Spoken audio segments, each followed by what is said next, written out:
In the end, life is simple. Low rates push up asset prices, higher rates push asset prices down. A cloud of impending disaster has been looming up in the sky ever since the pandemic. Economic experts and financial advisors have been wary of any investment pullouts and bank crises. A crisis is inevitable, and Jeremy Grantham believes the same. Jeremy told Bloomberg he still sees a recession in the United States unfolding. The news has been spreading like wildfire ever since they made the statement. After the famous failures of Silicon Valley Bank and Signature Bank last month, US officials assured Americans that the financial system remains stable and depositors would get their money back. But a seasoned investor who predicted the great financial crisis in 2008 thinks there will be more chaos to come. So who is Grantham? Jeremy Grantham is a British businessman and investor known for his accurate predictions in the financial sector, especially the stock market. He is best known as the co-founder of asset management company GMO. He has given warnings and advice for decades with impressive accuracy, and he continues to give his 2 cents on current affairs. A legendary investor with expertise in major stock market crashes says the market is headed for a bursting bubble, similar to the crashes of 1929 and 2000.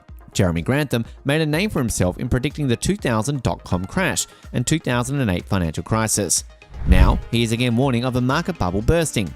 He is of the opinion that financial magnificence and the turmoil that swept the banking sector last month is just the beginning. But what exactly has he been pointing at? Grantham, estimated to be worth $1 billion, had previously set the odds of a stock market crash at 85%, but has since lowered it to 70%. Despite the slumping numbers, Grantham is confident the market has created the perfect storm for a bubble, such as asset prices, to burst, but says the emergence of artificial intelligence has slowed down the boom. Grantham noted that real estate crises could take longer to affect the economy than other stock market crashes, while property markets that were once seen as unattainable, such as Canada and Australia, have begun to decline due to rising interest rates around the world. Grantham pointed out a number of factors that are likely to cause a positive stock in the market. Corporate profits have yet to fall significantly, he writes, given the reopening of China's economy and the economic impact of presidential terms, which tend to see stock prices rise in recent years in the first month of a third presidential term, which could lead to a pause or lag in a bear market. So what are the factors he is weighing upon to validate this point? High interest rates will continue to weigh on financial markets, and the recession could extend into 2024. Jeremy Grantham thinks the recession is still ongoing, and he doesn't believe the Federal Reserve will take the US economy to the next level. Concerns about the health of the US commercial real estate industry have increased in recent weeks. The capital sector that relies heavily on loans has been hit hard by rising interest rates. The prevalence of remote work is particularly hard on offices, with Grantham joking that the market is in chaos. Meanwhile, home prices in the US, which hit a record high in 2022, are also starting to fall as mortgage rates skyrocket. But when did it start to come into the realm? Since the beginning of 2022, when the S&P 500 hit an all-time high, US stocks have fallen about 15% as central banks raise borrowing costs. But Grantham sees a much sharper drop on the horizon. It predicts a drop of about 27% from current levels. In the worst case, a drop of more than 50%. Low scores may not come until deep next year. For their part, analysts at Bank of America and Goldman Sachs think the S&P 500 will end in 2023 at only about twice. Morgan Stanley predicts a drop of nearly 5%. Stocks aren't the only overvalued asset, as cheap money encourages investors to take big risks. The price of government bonds, real estate, and even cryptocurrencies skyrocketed. According to Grantham, this widespread excitement can lead to particularly harsh judgment. The recent bankruptcy of Silicon Valley Bank, for example, was partly due to the bank's loss of bond holdings, as interest rates skyrocketed and the price of US government debt fell. So is that it? Nothing to worry about, right? Unfortunately, Grantham does not see a colourful future anytime soon. What are the implications? In an interview with Bloomberg, the Wall Street veteran and GMO co-founder said high interest rates over the longer term will ultimately hurt markets, and central banks are less likely to change everything. In April, he predicted a rapid market decline and a severe recession. He advised against holding US stocks and criticized the Fed for creating asset bubbles. Either way, Grantham says Jerome Powell's 2% inflation target could be difficult to achieve. He doubts whether inflation will be as low as the average over the last 10 years. He adds by saying that this is a period of moderately high inflation, and therefore interest rates are also moderately higher. You might be wondering why it is a cause of concern, right? For low interest rates raise asset prices, while high interest rates lower asset prices.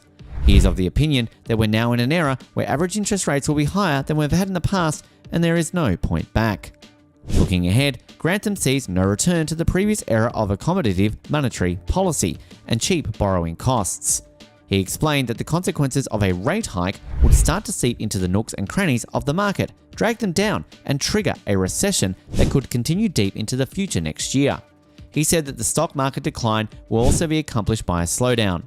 Earlier this year, Grantham predicted the S&P 500 could fall as much as 50%. When the bubble deflates, it will almost certainly lead to a recession.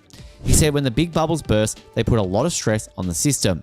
As a result, pressure on the financial system could increase as, he predicted, the US economy slips into a recession and corporate earnings begin to take a hit. Federal Reserve economists predicted a mild recession by the end of 2023 as a result of the banking crisis. Any resemblance to any past instances is worth a mention here. For instance, it seems like the eerie ghosts of 2000 and 2008 are creeping up. Grantham too feels the same. So let us have a comparative study on the same and analyse how it is similar to the present day scenario. Grantham sees an awkward parallel between today's market and that of 2000, when a dizzying collapse followed a boom in tech stock prices. There are also echoes of 2008, when a painful crisis in the US housing market nearly disrupted the banking system. What is more worrying is that at this time, the stock market and real estate bubble are about to burst simultaneously. Similar events occurred in Japan in the early 1990s, triggering a prolonged period of economic stagnation that still haunts the world's third largest economy today. And they basically had 20 wasted years plus 10 pretty lame years. Though it seems like we got caught in the loop of crisis, there is a way out. Grantham blames central banks for the emergence of the eventual stock market bubble in the United States. According to him, they have pursued policies over the past decades that artificially inflated the value of financial assets, building the way for collapse. He links current central bank policy to the decisions of Alan Greenspan, who led the US Central Bank from 1987 to 2006, which proved to be a disaster. Grantham says it created a series of large bubbles, which then burst and caused a lot of pain. He thinks Paul Volcker would be a great example to follow. He even urged Jerome Powell, the current Fed chairman, to wisely follow the example of Greenspan's predecessor, Paul Volcker. What's so special about Volcker? Volcker raised interest rates to unprecedented levels to combat inflation in the late 1970s and early 1980s.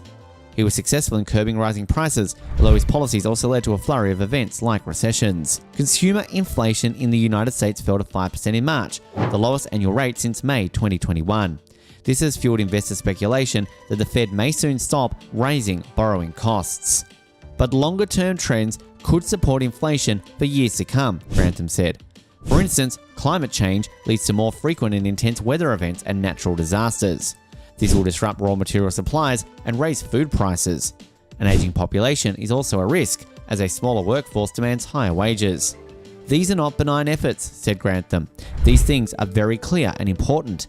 He suggests that the Fed needs to stay on track for rate hikes rather than easing them soon. Take a little time to understand what is happening around you to get better in finances. And we are here to help you. We hope that we have been able to provide you with a clear understanding of the topic. Hit the like button and subscribe if you like this video. Until next time, bye!